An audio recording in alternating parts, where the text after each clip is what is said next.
Facebook থেকে টাকা আয় করে এখন সফল উদ্যোক্তা রঞ্জু। বন্ধু তুমি আইবারে বলে শুধু ভিডিও বানিয়েই 5 বছরে কিনেছেন টিভি, ফ্রিজ সহ ঘর সাজানোর বিভিন্ন সামগ্রী। আমার ফেসবুকে যাত্রা শুরু হয় আজ থেকে প্রায় 5 বছর আগে। বাড়ি ঘর পেলে আর কি, টিভি কিনছি, ফ্রিজ কিনছি। আমাদের কষ্ট ছিল, এখন কষ্ট থেকে উদ্ধার করছি। ভাবির অসুখ হয়েছিল, তার চিকিৎসা করলো। সোশ্যাল মিডিয়ায় নিজের ব্লগ ভিডিও আপলোড করতে করতে এখন একটি কাপড়ের শোরুম দিলেন কন্টেন্ট ক্রিয়েটর রঞ্জু। সবার লাইক, কমেন্ট, শেয়ারের টাকায় আজকে আমার লাইভ টু দাঁড়িপুরিয়ান আপডেট জোন প্রথম দিনের যাত্রা শুরু করলাম। যদি আমি মনে করি যে আমি পুরো মাসটা সারা বাংলাদেশ ঘুরে ঘুরে দৌড়ে দৌড়ে ভিডিও করবো, তাহলে আমি অনেক টাকা ইনকাম করতে পারছি। রঞ্জু শোরুমে রিজনেবল প্রাইসে পাওয়া যায় ছেলে মেয়েদের বিভিন্ন ডিজাইনের পোশাক। আমার এই শোরুমে হচ্ছে শীতের জ্যাকেট, তারপরে ডেনিম, সুইটার, ফুলাতা শার্ট, গেঞ্জি, গোলগলা গেঞ্জি, প্যান্ট, জুতোও পাওয়া যাচ্ছে এবং আপুদের জন্য জামাও আছে আর কি। কেবল দর্শনীয় স্থানের রিভিউ ভিডিও করেই এখন সংসারের ভরণ পোষণ চালাচ্ছেন এই তরুণ উদ্যোক্তা। ঐতিহ্য জিনিসগুলো আমি আমার ভিডিওর মাধ্যমে তুলে ধরি, সেখান থেকে যেটা ইনকাম হয় আর কি। দর্শকরা আমার ভিডিওগুলো দেখে সারাদিন জিতে যায়, একদিন নাটক হয় শিখে যায়, ফুটবল খেলা হয় শিখে যায়। যা যে 2 পয়সা যদি দেয়, 2 পয়সা আনি সংসারত দেয়। আমার দিয়ে যে এখন একটু জায়গার মতন গেছি। এই ইনকামের টাকা দিয়ে আজকে আমি আমার পরিবার ছাড়াও আমি যদি ইচ্ছা করি যে আমার পরিবার ছাড়াও আমি আরো 2টা পরিবার চালানোর মতো আল্লাহ তৌফিক দান করতে। ছোটবেলা থেকেই নিজে কিছু করে বাবা মায়ের মুখে হাসি ফোটাবেন এমনটাই চিন্তা করতেন রঞ্জু। যেই ভাবা সেই কাজ। গ্রামের চেয়ারম্যানের সহায়তায় একটি ফোন কিনে শুরু করেন ভিডিও বানানো। আমি যখন কন্টেন্ট ক্রিয়েশন শুরু করি তখন আমার একটা ফোন কেনারও সামর্থ্য ছিল না। আমাদের এলাকার চেয়ারম্যান উনি ছিলেন, উনি আমাকে একটা ফোন কিনে দেয়। তারপর থেকে এই যে পাড়াপতি মানুষের কাছ থেকেও 10 টাকা 20 টাকা করে চা নিয়ে আজকে আমি এই জায়গায় আসছি।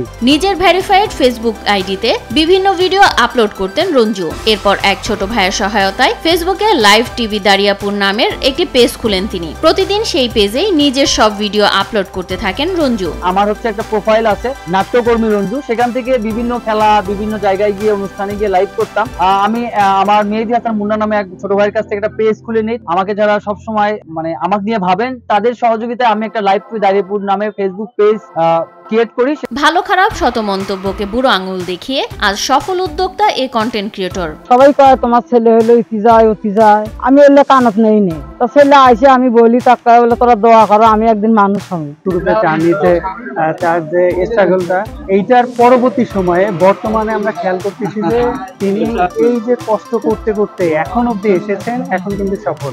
যখন তিনি শুরু করেছেন তখন অনেকে বাজে মন্তব্য করতো, অনেকে তাকে বিভিন্ন ধরনের মতামত প্রকাশ করতেন। Double million offer Walton fridge কিনে পেতে পারেন 20 লক্ষ টাকা, রয়েছে কোটি কোটি টাকার নিশ্চিত উপহার। রঞ্জুর এমন সফলতায় গর্বিত তার পরিবার সহ স্থানীয়রা। সবকিছু তিনি 5টা দিয়ে এই যে বর্তমান পরিস্থিতিতে যে এসেছেন, এইটা আসলে একটা গর্বের বিষয় যে সফল মানুষটা এখন বর্তমানে তার কন্টেন্ট ক্রিয়েশনের জার্নি দিয়ে এখন আসছে বিজনেসের জার্নিতে। আমি জানি যে তিনি এখানে সফল হবেন, যেহেতু কন্টেন্ট ক্রিয়েশনের জার্নিতে তিনি সফল। বিজনেসম্যান হিসেবেও তিনি সফল হবেন। কন্টেন্ট ক্রিয়েটর হিসেবে শুরু করে আজকে একজন প্রতিষ্ঠানের মালিক বনে গিয়েছেন।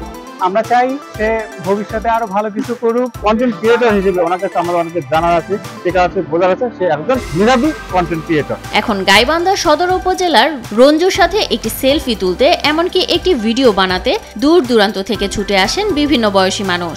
আমি কৃতজ্ঞতা জানাই যারা আমাদের মতো সাধারণ ছেলেদের কন্টেন্ট ক্রিয়েটরদের ভিডিও দেখেন। তাদের এক একটা লাইক, এক একটা কমেন্টের কারণে আজকে আমার মতো একটা সাধারণ ছেলে গাইবান্ধা সদর উপজেলার দাঁড়িপুরে হাটের মধ্যে একটা শোরুম দিল। তো সবার প্রতি কৃতজ্ঞতা ছিলাম, আছি, থাকবো ইনশাল্লাহ।